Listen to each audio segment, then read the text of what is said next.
Чебоксарах установлены обстоятельства убийства женщины, пропавшей несколько дней назад вместе со своим автомобилем.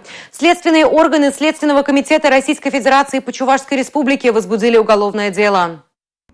Автомобиль со следами крови внутри салона был обнаружен недалеко от одного из чебоксарских гаражных кооперативов. По версии следствия, вечером 20 марта подозреваемый находился в машине потерпевшей в состоянии алкогольного опьянения. В ходе ссоры он и задушил 38-летнюю женщину, после чего нашел на участке местности яму, скинул туда тело погибшей и накрыл сверху досками. Затем преступник избавился от вещей и одежды женщины и отогнал ее машину в безлюдное место.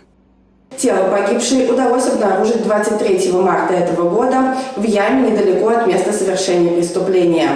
Анализ полученной следователями информации, в том числе телефонных звонков, поступивших на сотовый телефон потерпевшей, а также круга ее контактов и видеозаписей, изъятых с видеокамер наружного видеонаблюдения, позволили установить личность подозреваемого. Им оказался 39-летний житель города Чебоксары, ранее знакомый с погибшей.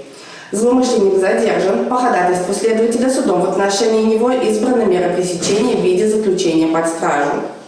Сейчас проводятся следственные и процессуальные действия, направленные на установление всех обстоятельств произошедшего. Назначены судебные экспертизы, допрашиваются свидетели. Милена Алексеева, Республика.